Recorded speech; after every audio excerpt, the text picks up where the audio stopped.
இருட்டும் போது நடுமலையின் மேற்கு திசை அடிவாரத்தில் இருந்து புலிவால் குகைக்கு வந்து சேர்ந்தார்கள். இவர்கள் வரும் முன்னரே அந்த குகையில் பலர் இருந்தனர். எல்லோரும் கொற்றவை கூத்து பார்க்க பரம்பு நாட்டின் வெவ்வேறு ஊர்களில் இருந்து வந்தவர்கள். புலிவால் குகை மிக நீளமானது. எத்தனை பேர் வேண்டுமானாலும் படுத்துறங்கி போகலாம். அதன் கீழ் மூலையில் கொடுங்கோடையிலும் வற்றாத நீரூற்று உண்டு. முன்னால் வந்தவர்கள் பந்தத்தை பொருத்தி வைத்திருந்தனர்.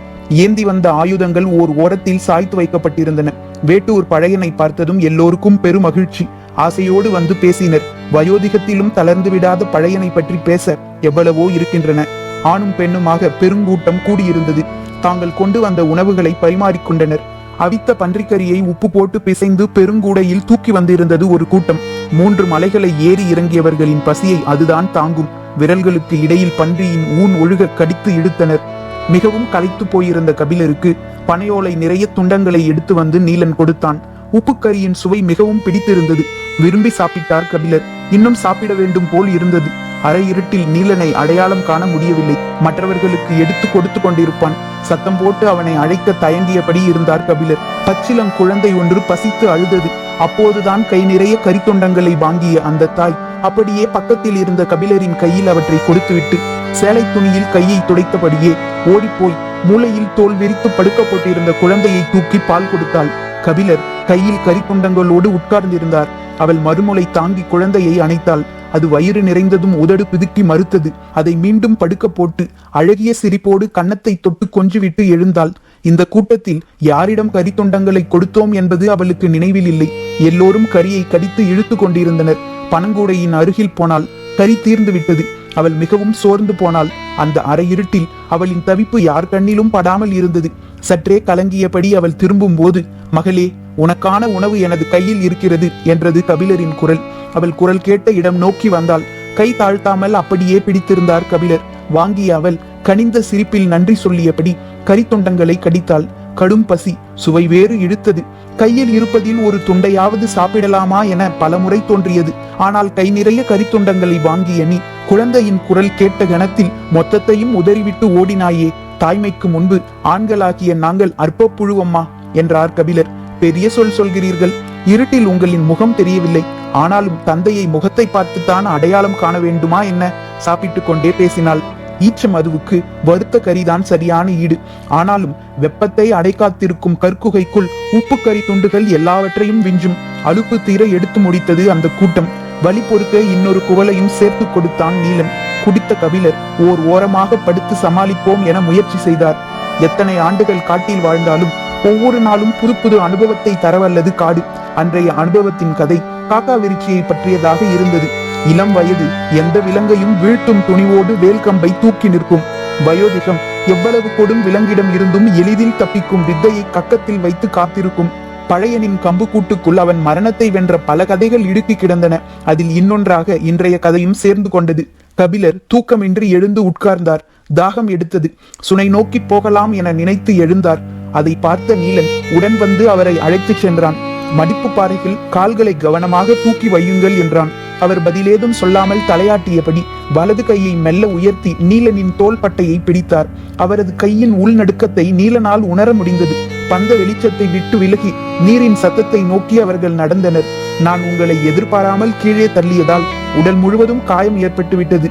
என்னை மன்னியுங்கள் என்றான் நீலன். எனது உயிரை காப்பாற்றிய உனக்கு நான் அல்லவா நன்றி சொல்ல வேண்டும் என்றார் கபிலர். உங்களின் உயிருக்கு எந்தவித ஆபத்தும் ஏற்பட்டிருக்காது என்று நீலன் சொல்லிக் கொண்டிருக்கும் போது குறுக்கிட்ட கபிலர், முதலில் அது என்னைத்தான் நேர்கொண்டு பார்த்தது. நீலன் அதிர்ச்சியடைந்தான். அதை நீங்கள் பார்த்தீர்களா? ஆம், கருவேங்கை போல மரக்கோப்புகளில் தாவி உட்காரும் ஏதோ ஒரு விலங்கு என்றுதான் நினைத்தேன். இறக்கைகளை விரித்த பிறகுதான் அது பறவை என புரிந்தது. நீ என்னை கீழே தள்ளிய போதுதான் நம்மை கடந்து போன பருந்தை அது அடித்தது. பழையன் முன்னால் இருந்ததைத்தான் பார்த்தார். வந்தது 1 அல்ல 2. நீலன் நடுக்கமுற்றான். எங்களின் கண்களுக்கு மட்டும் எப்படி அது தெரியாமல் போனது? அதை பற்றி நீங்கள் அறிந்திருந்ததால் அதனிடம் இருந்து தப்பிக்கவே முதலில் முயன்றீர்கள். நீங்கள் பதுங்க இடம் தேடி பாய்ந்த போது என்ன நடக்கிறது என்று தெரியாமல் நின்று கொண்டிருந்த நான் அண்ணாந்து பார்த்து அதை கண்டறிந்தேன். இவையெல்லாம் அறியாமை ஏற்படுத்தி கொடுக்கும் வாய்ப்புகள் அறிந்தவர்களுக்கு கிடைக்காது. நீலனுக்கு அவர் சொல்ல வருவது புரியவில்லை. விளக்கமாக கேட்பதற்குள் நீரூற்றை அடைந்தனர். கபிலர் குனிந்து இரு கைகளாலும் நீரை அள்ளினார்.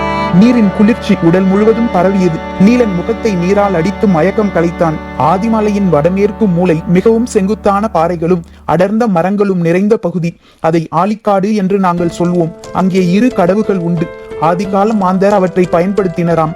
அந்த குத்துப்பாறைகளுக்கு இடையில்தான் காக்கா விருட்சிகள் தங்குவதாக சொல்வார்கள்.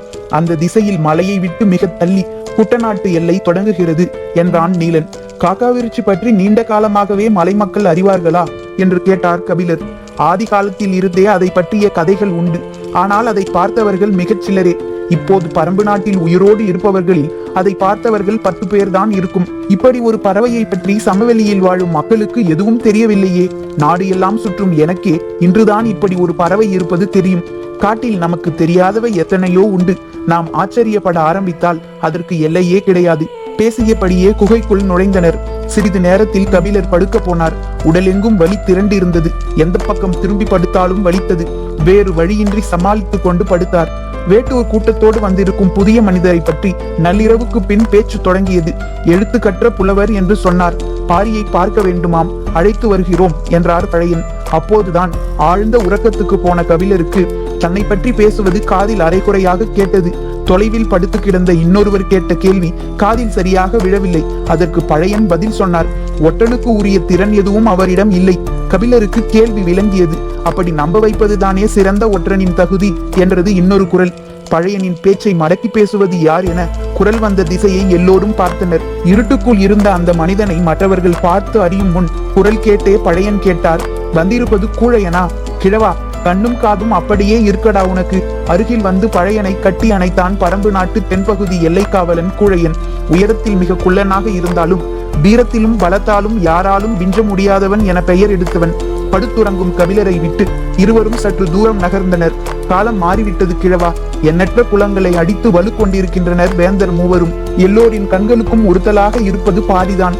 பரம்பின் செல்வத்தை சூறையாட பாரியே தடை என கருதுகின்றனர். மூவரும் தனித்தனியாக எத்தனையோ திட்டங்களை தீட்டுகின்றனர். ஒற்றர் படை இல்லாத நம் காதுகளுக்கே இவ்வளவு செய்திகள் வந்து சேர்கின்றன. அப்படியென்றால் எவ்வளவு திட்டங்கள் தீட்டப்படுகின்றன என்பதை எண்ணிப்பார். ஆகட்டும், அவர்கள் என்ன திட்டம் தீட்டினாலும் நம்மை ஒன்றும் செய்ய முடியாது. கிழவனின் நம்பிக்கையின் மீது அச்சத்தை ஏற்றும் வல்லமை கூழையனுக்கு இல்லை.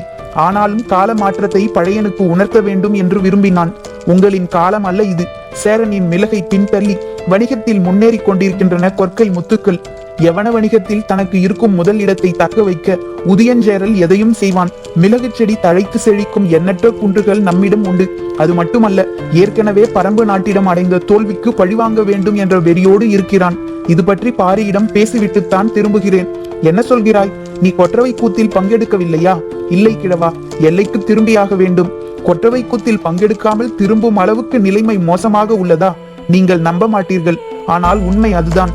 கிழவன் குறுகுருவென கூழையனையே பார்த்தான். எதை வைத்து சொல்கிறாய்? எல்லைப்புற ஊர்களில் புதிய மனிதர்கள் நடமாடுகின்றனர். நாம் அறியாத வேட்டை நாய்கள் காடுகளுக்குள் அலைகின்றன. பள்ளத்தூருக்கு வரும் உப்பு வணிகர் முன்பு போல் உடனுக்குடன் புறப்படுவது இல்லை. தேவைக்கு அதிகமாக தங்கிவிட்டு போகின்றனர். பரம்பு நாட்டுக்கு வந்த எந்த ஒரு பாணர் குழுவும் கடந்த ஆண்டில் ஒரு முறை கூட வரும் வழியில் உள்ள முல்லை நில காடுகளில் கொள்ளையர்களிடம் அகப்படவில்லை. இவையெல்லாம் நமது ஐயத்தை வலுப்படுத்தவே செய்கின்றன. கொள்ளையரிடம் சிக்காமல் இருப்பதற்கும் இதற்கும் என்ன தொடர்பு இருக்கிறது? காடுகளில் வேந்தர்களின் படைகள் நிலை கொண்டுள்ளன என பொருள்.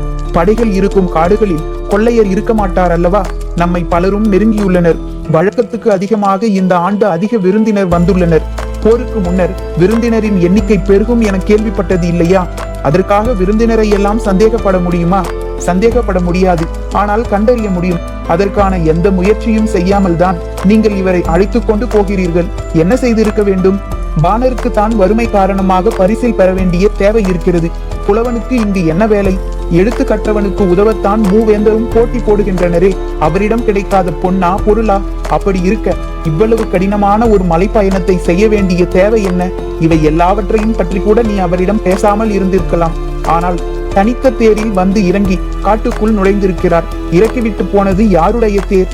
தேரில் வந்து இறங்கும் வளம் கொண்டவன் காட்டின் கடுமையை அனுபவிப்பது எதனால்? பழையனின் கண்கள் நீலனை தேடின.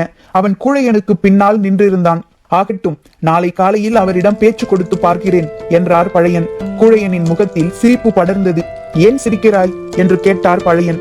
நம்பிய பிறகு ஒருவனை சந்தேகப்படுவது எளிது அல்ல. அதுவும் உன்னால் உறுதியாக முடியாது.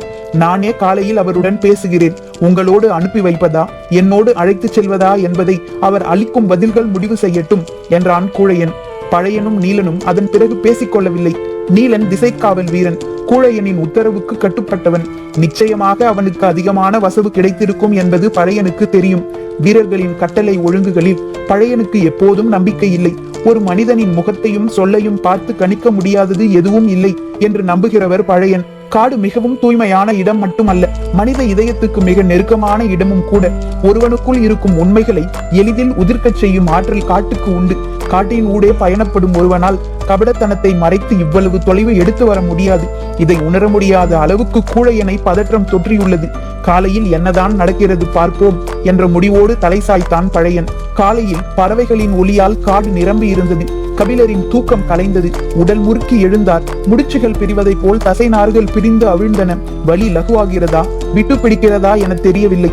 இரவு முழுவதும் கேட்டுக்கொண்டே இருந்த பேச்சு சத்தம் எதுவும் இப்போது இல்லை. மெல்ல கண்கள் விழித்து பார்த்தார். குகைக்குள் யாரும் இருப்பது போல தெரியவில்லை. அதிகாலையிலே எழுந்து போய்விட்டனரா? மற்றவர் போயிருந்தாலும் அழைத்து செல்ல நீலன் இருப்பானே, எங்கே அவனை காணோம் என்று நினைத்தபடியே எழுந்து உட்கார்ந்தார். குகை முகப்பின் வழியே சூரிய ஒளி பாய்ந்து வந்து கொண்டிருந்தது. அப்போது ஓரத்தில் இருந்த பாறையின் மீது ஒருவர் உட்கார்ந்திருப்பது தெரிந்தது. கண்களை கசக்கி கொண்டு பார்த்தார் கபிலர். முகம் தெரியவில்லை. நெடு உயரம், திரண்டு விரிந்திருந்த தோள்கள் உடல் அமைப்பின் கம்பீரத்தை சொல்லின. கபிலர் எழுந்துவிட்டதை பார்த்த அந்த மனிதர் முன்னோக்கி நடந்து வந்தார். முழு சூரியனையும் அவரது முதுகு அடைத்திருக்க பின்புறம் இருந்து சூரிய ஒளி பீச்சி அடித்துக் கொண்டிருந்தது. தோள்பட்டையில் விழுந்து சுருண்டிருக்கும் தலைமுடியின் வழியே பாய்ந்து வரும் ஒளி மேல் படர கபிலர் கையூன்றி எழுந்தார். மஞ்சள் ஒளியால் கண்கள் கூசின. ஆனாலும் காட்சியின் அபூர்வம் அவரை இமை கொட்டாமல் பார்க்க வைத்தது. குகைக்கு முன்புறம் இருந்த மலைச்சரிவில் மொத்த கூட்டமும் நின்று கொண்டிருப்பது அரைகுறையாக தெரிந்தது. எட்டி பார்க்கும் போது முன்னகர்ந்து வருபவரின் குரல் குகை எங்கும் ஒலித்தது. முதல் நாளே கால் தசை பிறண்டு விட்டது. நாக்கருத்தான் புற்கள் உடலெங்கும் கீறியுள்ளன. காக்கா விரிச்சி நிலை குலைய வைத்துள்ளது. நீலன் எதிர்பாராமல் தூக்கி அடித்திருக்கிறான். இவ்வளவு தாக்குதல்களையும் வலியையும் தாங்கியபடி விடாமல் மலைகள் கடந்து வந்திருக்கிறீர்களே, இனியாவது உங்களை எனது தோளிலே தூக்கிச் செல்ல அனுமதிப்பீர்களா? திகைப்பில் இருந்து மீளாத கபிலர் நெருங்கி வரும் அந்த மாமனிதனை பார்த்து கேட்டார், நீங்கள் யார்? வேல்பாரி. பாரி வருவான்.